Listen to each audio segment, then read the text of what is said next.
ତୃତୀୟ ସ୍କନ୍ଧ 29 ଅଧ୍ୟାୟ। ଦେବହୂତିରୁବାଚ। ଗୋନାଥ ପ୍ରଭୁ ଭଗବାନ କହତୁ ପରମାର୍ଥ ଜ୍ଞାନ,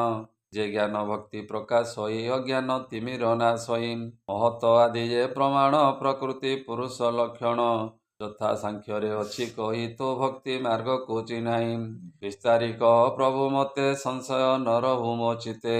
ମହାପ୍ରଭାବ ଯେ ଈଶ୍ୱର ସମସ୍ତ ଚିତ୍ତରେ ଗୋଚର, ଯେହେତୁ ଲୋଭୀ ପ୍ରାଣୀମାନେ କୁଶଳ ହୁଅନ୍ତି ତତ୍କ୍ଷଣେ, ସଂସାରେ ମୋହ ଅନ୍ଧକାରେ ଦେହାଭିମାନୀ ଯେତେ ନରେ,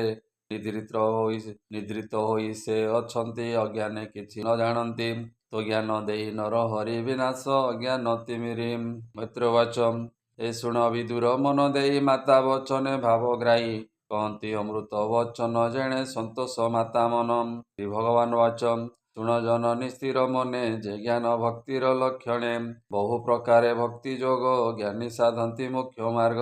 ସ୍ୱଭାବେ ଗୁଣ ଯୁକ୍ତ ହୋଇ ନାନା ସଂକଳ୍ପ ମନେ ଧ୍ୟାଇ, ସାତ୍ୱିକ ରାଜସ ତାମସ ଗୁଣ ପ୍ରବାହେ ଯେ ପ୍ରକାଶ, ଦମ୍ଭ ମସ୍କର ଭାବ ବହି ପ୍ରାଣୀ ହିଂସାରେ ଯୁକ୍ତ ହୋଇ, ପର ଅପରେ ଭେଦ ବୁଦ୍ଧି ତାମସ ଗୁଣେ ଯେ ପ୍ରସିଦ୍ଧି, ଏଭାବେ ମତେ ଯେ ପୂଜଇ ତାମସ ଭକ୍ତି ତାକୁ କହି, ଯଶ ଐଶ୍ୱର୍ଯ୍ୟ କଳ୍ପେ ମନେ ବିଷୟ ଧ୍ୟାନ ଅନୁକ୍ଷଣେ, କର୍ମେ ମତେ ଯେ ପୂଜଇ ରାଜସ ଭକ୍ତି ତାକୁ କହି, ଈଶ୍ୱର ଅର୍ଥେ କର୍ମ କରେ ଧର୍ମ ମାର୍ଗରେ ଯେ ପ୍ରଚରେ, ସର୍ବତ୍ର ଦେଖ ସମାନ ସାତ୍ୱିକ ଭକ୍ତି ତାକୁ ଜାଣ, ଏହି ପ୍ରକାରେ ନବ ନବ ସାଧନ୍ତି କେବା ଗୁଣ ମାର୍ଗ, ମୋହର ଗୁଣ କୀର୍ତ୍ତିମାନ ନିତ୍ୟ ଯେ କରଇ ଶ୍ରବଣ, ନିଜେ ସର୍ବଗୁଣାଶ୍ରୟ ବିଚ୍ଛେଦ ନାହିଁ କାହିଁ ମୋହ,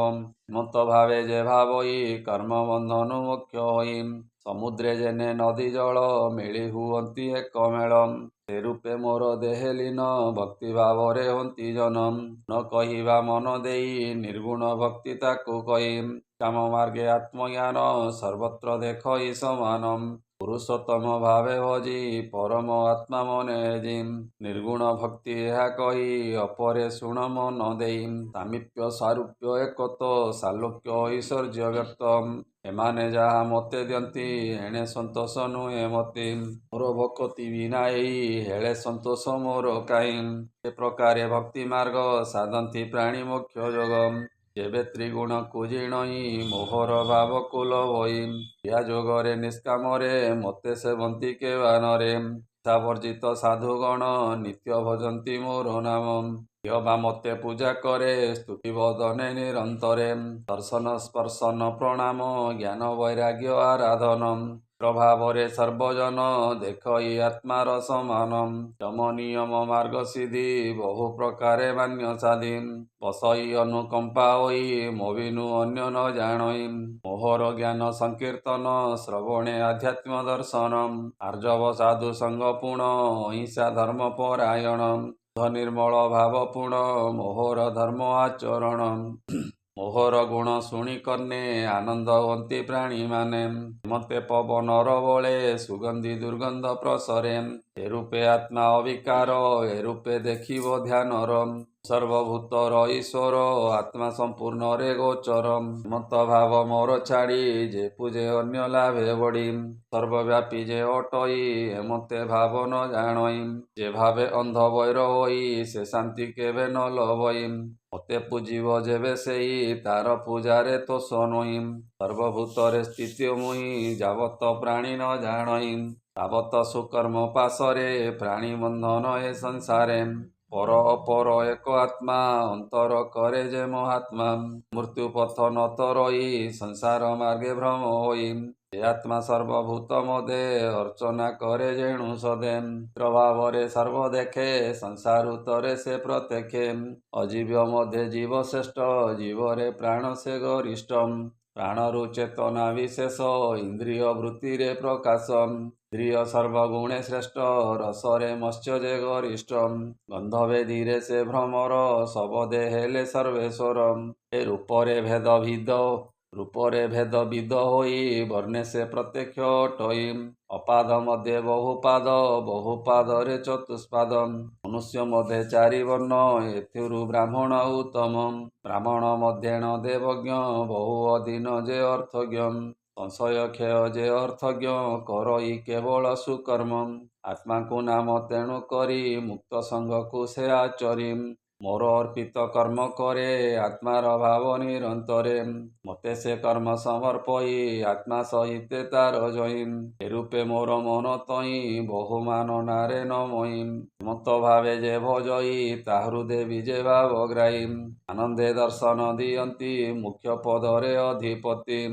ଯୋଗରେ ମୋତେ ଧ୍ୟାଇ ଯେ ମୋତେ ହୃଦୟରେ ଦେଖଇ ପରମ ବ୍ରହ୍ମକୁ ଲଭଇ ଏଣୁ ଏକାଗ୍ର ଭାବେ ଧ୍ୟାଇ ଯେ ପରମ ବ୍ରହ୍ମ ସାର ପ୍ରଧାନ ପୁରୁଷଙ୍କର ପରମ ତାର ଉପରେ କେହି ନାହିଁ ସୃଷ୍ଟିର ଆଦି ଅନ୍ତ ସେଇ ତାର ପିରତି ସେ ଦଇବ ସର୍ଜଇ କର୍ମର ସ୍ୱଭାବ ନାନା ପ୍ରକାରେ ରୂପଭେଦ ଆଶ୍ରୟ କାରଣ ସମ୍ପଦ ଅଦ୍ଭୁତ କାଳ ଯେ ମହିମା ଭୂମାତ ନିଶ୍ଚଳେ ଜାଣିମା ମହତ ଆଦି ଯେତେ ଭୂତେ ଅଖିଳ ସଂସାର ଜଗତେ ସମସ୍ତ ଆତ୍ମା ମଧ୍ୟଗତ ନିରତେ କରିଅଛି ଗ୍ରସ୍ତ ତାହାର ତମୁ ଭୟ ପାଇ ନିରତେ କମ୍ପୁଅଛି ଦେଇ ପ୍ରଭୁ ଅଧିଯଜ୍ଞ ରୂପେ କାଳ କଳନା କରେ ଗୋପେ ସେ ପ୍ରଭୁ କାଳର ମହିମା କେ କହିପାରେ ଗୁଣ ସୀମା ପ୍ରିୟ ଯାର ନାହିଁ ବିନାଶ କରେ ସର୍ବଦେଇ ଯେ କାଳ ପୁରୁଷର ଭये ନିରତେ ପବନଟି ଭଏ କାଳ ଭये ସୂର୍ଯ୍ୟ ତାପେ ଭ୍ରମେ ବ୍ରହ୍ମାଣ୍ଡ ମଧ୍ୟ ଗତେ ଯାହାର ଭये ମେଘ ଗଣେ ବୃଷ୍ଟି କରନ୍ତି ଅନୁକ୍ଷଣେ ଯାହାର ଭये ବୃକ୍ଷ ଗଣେ ଲତା ଔଷଧି ଶସ୍ୟମାନେ ଯଥା କାଳରେ ପୁଷ୍ପ ଫଳ ଫଳନ୍ତି ଫୁଟନ୍ତି ନିର୍ମଳ ଯାହାର ଭये ନଦୀ ଗଣ ସବୁ ଅଛନ୍ତି ଅନୁକ୍ଷଣ ଉଦ୍ଧତି ଯାହାର ଭୟରେ ଅଦ୍ୟାପି କେବେ ନ ଉଛୁଳେ ଅଗ୍ନି ଯାହାର ଭये ପୁଣ ସମସ୍ତ କରଇ ଦହନ ଯାହାର ଭये ଗିରିବର ଭୂମିରେ ହୋଇଛି ନିଶ୍ଚଳ